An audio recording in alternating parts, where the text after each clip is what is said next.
Buen día para todos y todas. Espero se encuentren muy bien. Pues ya saben, ¿verdad? Empezamos nuevamente con el tema de esta semana.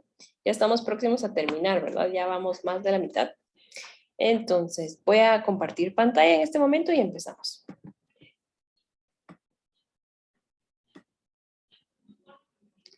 Bueno, yo espero que ya me estén viendo. Igual voy a dar unos segundos para ver si ya pues cargó. Y bueno, empezamos. El tema de esta semana es adicciones, ¿sí? Tema número 9. Bueno, empezamos. Empiezo con la frase, ¿verdad? En una adicción, ¿quién consume a quién? Anónimo. Y ahí sí que es como una reflexión, ¿verdad? Al final, la persona está consumiendo algo que la hace ser adicta, pero a la vez la adicción también está consumiendo a la persona, ¿verdad? Entonces, por eso me gustó esta frase. ¿Quién consume a quién? Empezamos. Bueno, según la Organización Mundial de la Salud, es decir, la OMS, la adicción es una enfermedad física y psicoemocional que crea una dependencia o necesidad hacia una sustancia, actividad o relación. Ya saben que según esta definición, pues no solo es hacia una sustancia, ¿verdad? Como generalmente se cree hacia las drogas, ¿verdad? Sino puede ser también hacia una actividad o una relación. ¿Cuáles son los tipos, verdad, de adicción? La número 1 es la química, es la que más se conoce o la que más se promueve, por así decirles, ¿verdad? En sustancias legales, como por ejemplo el alcohol, la nicotina, los psicofármacos, ¿verdad? Ketamina, cafeína, que también es una droga. Sustancias ilegales, como por ejemplo, ¿verdad? Ayahuasca es una, ¿verdad? La marihuana, el opio, heroína, éxtasis, LSD, ¿verdad? Ahí sí que hay varias. Y las sustancias industriales, que también, pues de las cuales se puede crear una dependencia, están los inhalables, ¿verdad? Como solventes, pegamentos o combustibles y también sustancias folclóricas. Ah, bueno, esta era aquí la ayahuasca, ¿verdad? Es una sustancia folclórica. Floripondio o San Pedro son otras sustancias, ¿verdad? Una adicción conectiva. ¿Qué se refiere esto? A videojuegos, redes sociales y navegación en Internet. Lúdica. Lúdica suena como juegos, ¿verdad? Y justamente eso es, ¿verdad? Juegos apuestas o de azar y asistir a casinos, ahí sí que tragamonedas, máquinas chinas, bingos, póker, billar, ¿verdad? Todo este tipo de juegos entra en esta adicción, una adicción lúdica. Y el número 4, ¿verdad? Es una adicción más social y en esto tiene que ver como pues adicción a la televisión, a la velocidad, ¿verdad? Carreras, incluso puede ser a la música, al trabajo, al poder, a la pareja, ¿verdad? Al sexo, al dinero y actividades de alto riesgo, ¿sí? Bueno, ahora pasamos a las causas, ¿verdad? Aquí dice, no existe una sola causa que determine una adicción, son múltiples.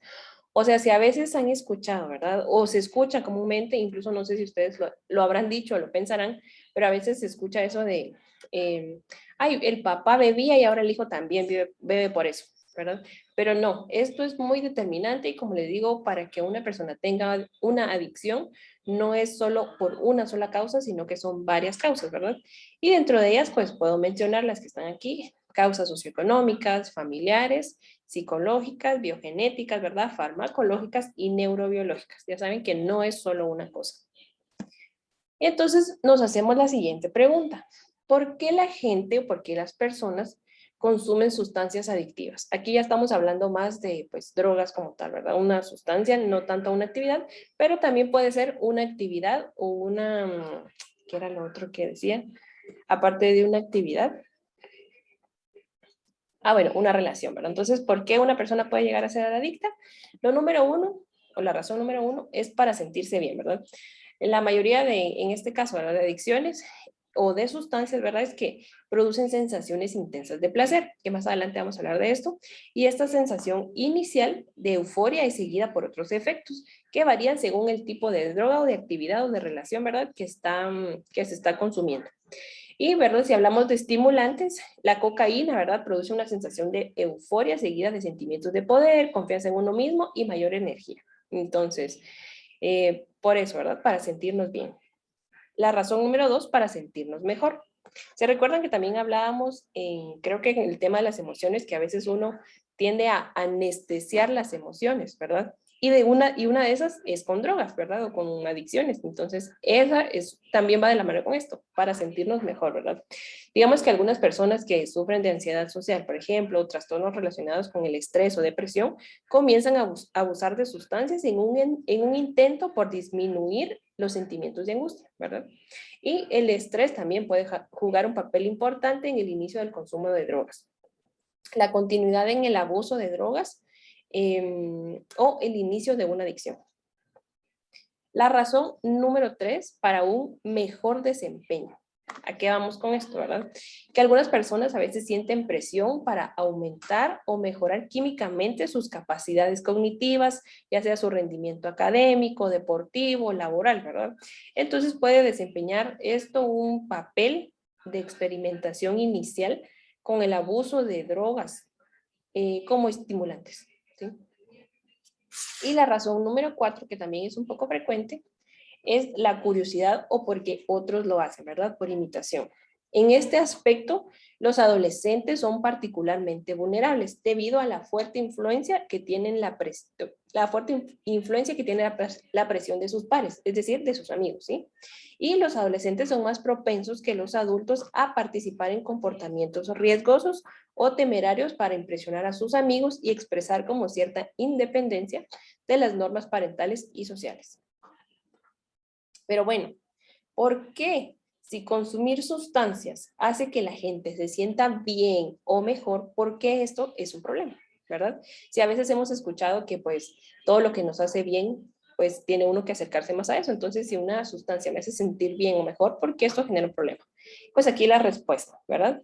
Que cuando se consume una droga por primera vez, las personas pueden recibir lo que parecen ser efectos positivos y también pueden creer que pueden controlar su consumo.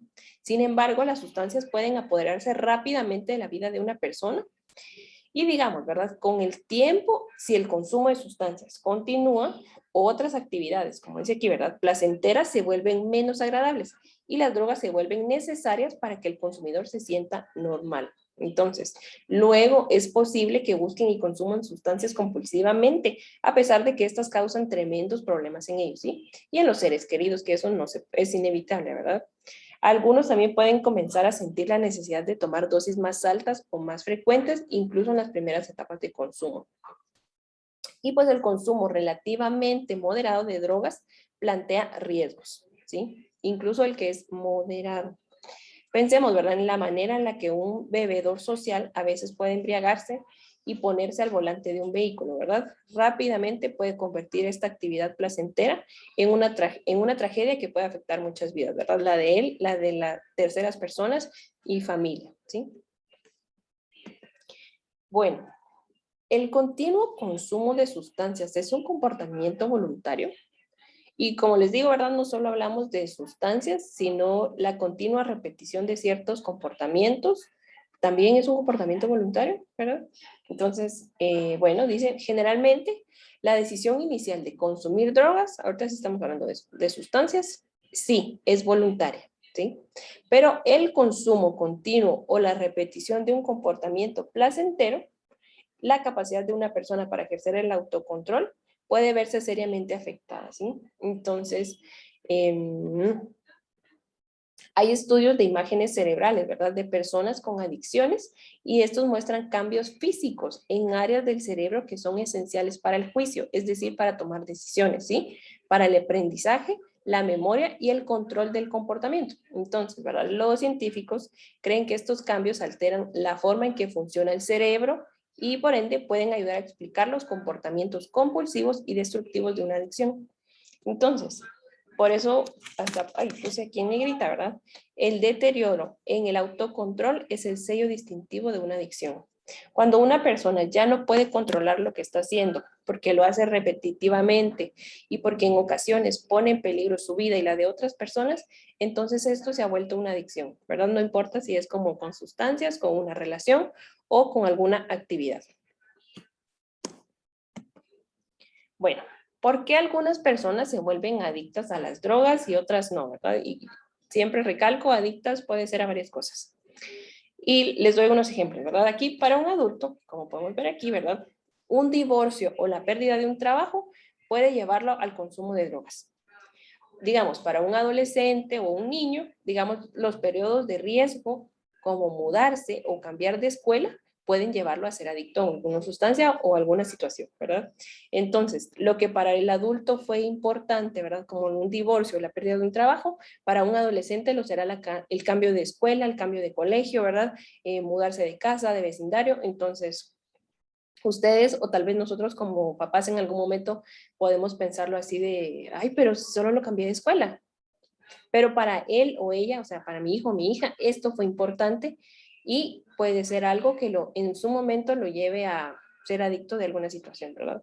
Entonces, en la adolescencia temprana, cuando los niños pasan de la primaria a la secundaria, se enfrentan a situaciones sociales académicas, ¿verdad? Que son nuevas y desafiantes. O sea, a lo que quiero llegar es que el nivel de estrés es proporcional. Ustedes como adultos ya no lo van a ver como, ay, pero si solo cambié de escuela, o sea, no lo van a ver tan relevante, pero para el adolescente, niño o niña, va a generar altos niveles de estrés, ¿verdad? Porque como les digo, el estrés es proporcional. Un niño o niña pues no va a tener como, él no va a vivir el estrés de que perdió un trabajo, por ejemplo, porque no está en esa etapa, ¿sí? Entonces a eso quiero llegar. Entonces, en este periodo, los niños están más expuestos a sustancias, digamos, que se prestan al abuso, ¿verdad? Como cigarrillos o alcohol, y que son legales, ¿verdad?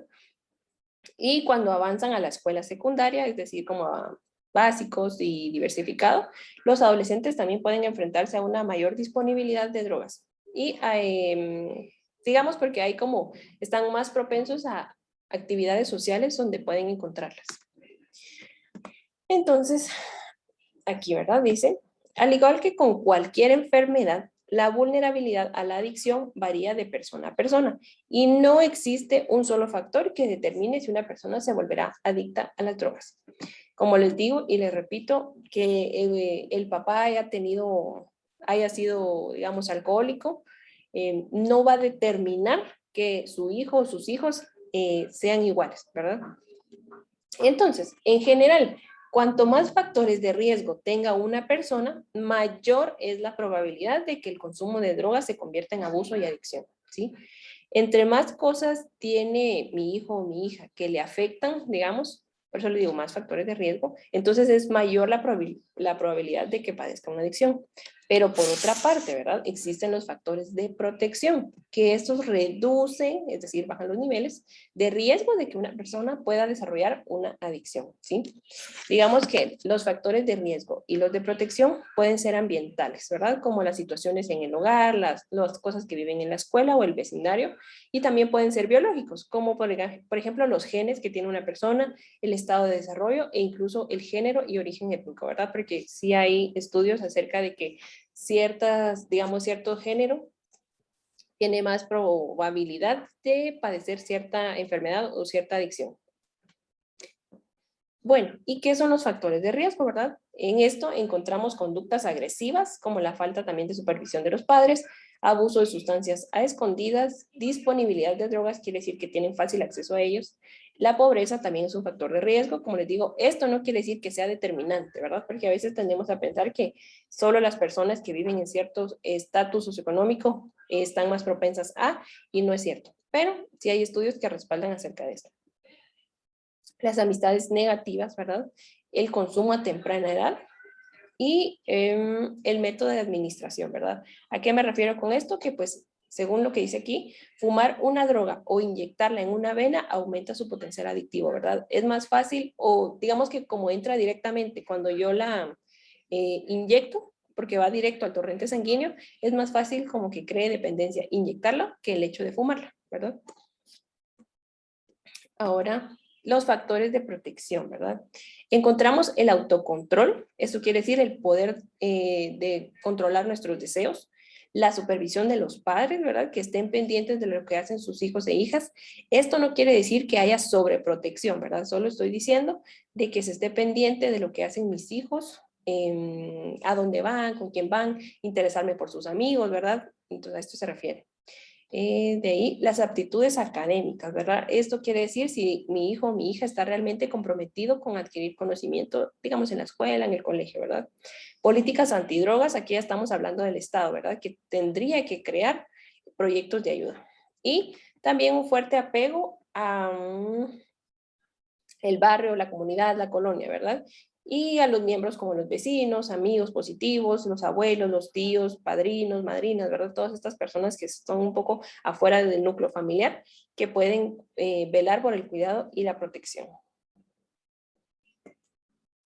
Otra frase, ¿verdad? Que dice, en la prevención está la solución. Anónimo.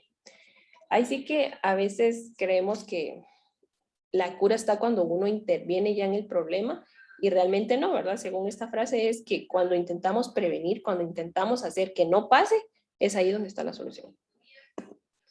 Y bueno, ¿cómo funcionan las drogas en el cerebro? ¿Sí? Las drogas son sustancias químicas que afectan el cerebro al penetrar en su sistema de comunicación e interferir con la manera en que las neuronas normalmente envían, reciben y procesan la información. La mayoría de las drogas adictivas, directa o indirectamente, atacan al sistema de recompensas del cerebro, inundando el circuito con dopamina. Aquí puse en negrita dos oraciones o palabras claves, por así decirles, ¿verdad? Que es sistema de recompensas del cerebro y la dopamina, ¿sí? La dopamina, les voy a explicar, ¿verdad? Es un neurotransmisor que se encuentra en las regiones del cerebro, ¿verdad? La dopamina regula el movimiento, la emoción, la motivación y los sentimientos de placer. Entonces, en esto es donde hay mucha importancia. Hay que poner atención en los sentimientos de placer, ¿sí? Va. Bueno, ¿cómo funciona el sistema de recompensa en el cerebro? ¿Sí? Primero, ¿verdad? El sistema de recompensa es un mecanismo, ¿sí? Que nos lleva a conectar determinadas situaciones con el placer, ¿sí? Como les digo, ahí sí que placer uno puede sentir por muchas cosas, ¿sí? No, también no está en un área exacta del cerebro, ¿verdad? No quiere decir que está en esta parte, está en otra parte, no. Son varias estructuras del cerebro o varias partes del cerebro que conforman este sistema de recompensas, ¿sí? Entre ellas, ¿verdad? Se puede mencionar el hipotálamo, el hipocampo, la amígdala, la corteza prefrontal, ¿verdad? Cerebral, la glándula pituitaria, entre otros. Entonces, como les digo, no es una parte específica, sino que son varias, ¿sí? Entonces, ¿verdad? Regresando a esta parte en que el sistema de recompensas está ligado a que ciertas actividades me producen placer, ¿verdad? Y en esto podemos hablar como aquellas actividades de necesidades primarias que nos permiten sobrevivir como individuos, como por ejemplo, ¿verdad? Esta reacciona a funciones como comer, cuando yo bebo, tener relaciones sexuales, ¿verdad? Son cosas básicas del cuerpo. Pero no son las únicas funciones que repetimos, ¿verdad? Siguiendo la respuesta de este sistema, sino que también experimentamos placer con algunos juegos, con deportes y pues con drogas, ¿sí? Entonces a eso quiero llegar, que este sistema de recompensa pues tiene que ver con las necesidades primarias del cuerpo, como les dije, ¿verdad? Comer, beber, incluso puede ser también ir al baño o tener relaciones sexuales, ¿verdad? Pero también tiene que ver con otro tipo de actividades como juegos, drogas, relaciones, ¿verdad? Ahí está, va. Entonces, les presento aquí esto, ¿verdad? Aquí está el cerebro, ¿verdad? Y dice, estos circuitos cerebrales son importantes para las recompensas naturales, como la comida, la música y el sexo. Incluso la música también nos puede generar placer, ¿verdad? Cuando cantamos aquella canción que nos gusta mucho o incluso los 30 segundos de una canción, ¿verdad? Va. Entonces, cuando nosotros ingerimos alimentos, ¿sí? Nuestro cerebro, nuestras neuronas, pues digamos que envían este neurotransmisor llamado dopamina, ¿sí? Entonces, digamos, yo estoy comiendo algo que me encantó, yo digo, qué rico esto, va. Mi cerebro está sintiendo, yo estoy sintiendo placer por comer y mi cerebro está segregando dopamina, ¿sí? Pero es una actividad normal, entonces, pues la dopamina está en niveles normales, ¿sí? Pero cuando, digamos, consumimos alguna droga, y según la imagen aquí nos ejemplifica con cocaína, los aumentos de dopamina son exagerados, es decir, que las cantidades de dopamina son altísimas, ¿sí? y se altera la comunicación. Entonces, cada vez que una persona pues consume cocaína, entonces sus niveles de dopamina son altísimos y siente como mucho placer, ¿sí? Y después resulta que empieza a buscar más y más cantidades de cocaína para seguir experimentando ese nivel de placer que siente, ¿sí? Por ese nivel de dopamina exagerada que segrega su cerebro. Entonces, en esto funciona, o esto es la función del sistema de recompensas, como les digo. Que todos lo tenemos, ¿sí? Todos sentimos placer por determinadas actividades, ¿verdad? Tal vez yo puedo sentir placer por dibujar, siento placer cuando bailo, cuando hago mi trabajo, ¿verdad? Y sí que pueden ser muchas actividades, ¿sí? Ahora, ¿a qué pasamos? ¿Verdad? A cómo prevenir las adicciones, ¿sí? Primero, pues tenemos que fomentar un ambiente de comunicación, respeto y confianza con la familia, ¿sí? Establecer lazos de afecto y convivencia positiva con familiares, grupos de apoyo, vecinos, maestros, con amigos pues, en el colegio, ¿verdad? En diferentes lugares. La cosa es hacer redes de apoyo, ¿sí? Luego también hay que reconocer las habilidades, logros y capacidades personales. Es importante reforzar autoestima por medio de la aceptación, ¿verdad? Todo esto ya lo vimos en otro tema. Evitar comparaciones con otras personas, ¿verdad? Si estamos hablando de mis hijos, no lo comparo con mis otros hijos, no lo comparo con el vecino, no lo comparo con su amiguito, con su mejor amiga, no, con nadie, ¿verdad? Ya sabemos que todas las personas somos diferentes, crecemos y aprendemos a un ritmo diferente, ¿sí? También demostramos interés por sus gustos. A eso es lo que yo les decía con respecto a interesarme en mis hijos, ¿verdad? A prestarles atención, a saber qué hacen, ¿verdad? No es caer en la sobreprotección, sino interesarme en qué le gusta, en cuáles son sus pasatiempos, qué hacen tiempo libre, qué le gusta leer, qué música le gusta, ¿verdad? Todo esto. Cuando en algún momento pues la familia tiene un poco de tiempo libre, pues sería interesante y bonito, ¿verdad? Realizar actividades que promuevan la convivencia y la unión de familia.